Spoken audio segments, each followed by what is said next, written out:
Bollywood actress Alia Bhatt अब कपूर खानदान की बहू बन गई हैं। रणबीर कपूर संग शादी के 5 दिन बाद ही आलिया अपने काम पर भी लौट गए। कुछ दिन पहले ही आलिया को मुंबई एयरपोर्ट पर शूटिंग के लिए जैसलमेर रवाना होते हुए स्पॉट किया गया था। तब तक आलिया के हाथों से उनकी मेहंदी का रंग भी नहीं उतरा था। आलिया इस वक्त करण जौहर की फिल्म रॉकी और रानी की प्रेम कहानी की शूटिंग कर रही हैं।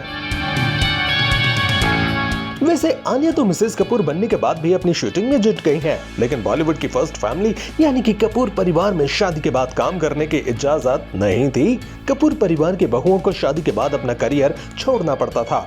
यूं तो बॉलीवुड में कपूर खानदान काफी मशहूर है। इस परिवार से हर एक शख्स बॉलीवुड इंडस्ट्री से जुड़ा हुआ है, लेकिन पृथ्वीराज कपूर ने एक ऐसी परंपरा बनाई थी जिसे तोड़ने की हिम्मत किसी की नहीं हुई थी। दरअसल पृथ्वीराज कपूर के नियम के मुताबिक कपूर खानदान में बहू बेटियों को फिल्म करने की इजाजत नहीं थी। ऐसे में जो कोई भी इस खानदान से जुड़ता था उसे अपने करियर को छोड़ना पड़ता था।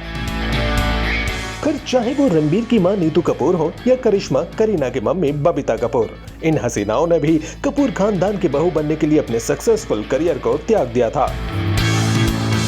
सबसे पहले इस लिस्ट में आलिया की आंटी सास यानी कि बबीता कपूर का नाम है। बबीता कपूर की शादी राज कपूर के सबसे बड़े बेटे रणधीर कपूर के साथ 6 नवंबर साल 1971 में हुई थी। शादी के बाद उन्हें 2 बेटियां करीना और करिश्मा हुई। कपूर खानदान में शादी करने के बाद बबीता ने अपनी फिल्मी दुनिया से किनारा कर लिया और वो अपना घर संभालने लगी थी।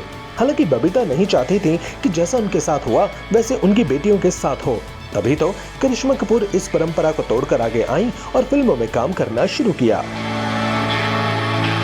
अगला नाम है एक्ट्रेस गीता बाली का, जिन्होंने शम्मी कपूर से शादी रचाई थी। गीता बाली जानती थी कि कपूर खानदान में शादी करने के बाद उन्हें फिल्मों में काम करने नहीं दिया जाएगा। फिर गीता ने फिल्मी दुनिया को अलविदा कह दिया था। शादी के बाद उन्होंने कभी फिल्मी दुनिया की तरफ रुख नहीं किया। गीता बाली ने पूरे मन से कपूर खानदान की इस परंपरा को निभाया।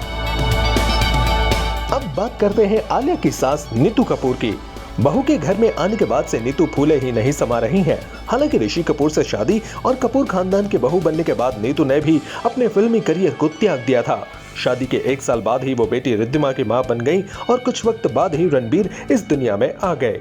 ऐसे में शादी के बाद नीतू की आखिरी फिल्म 1983 में रिलीज गंगा मेरी मां थी, जिसके बाद उनका सारा ध्यान घर परिवार की ओर आ गया। ऋषि कपूर के निधन के बाद अब नीतू ने अपने करियर की दूसरी पारी की शुरुआत की है। यही वजह है कि नीतू ने अपनी बहू आलिया भट्ट को भी पूरे मन से काम करने की इजाजत दे दी है।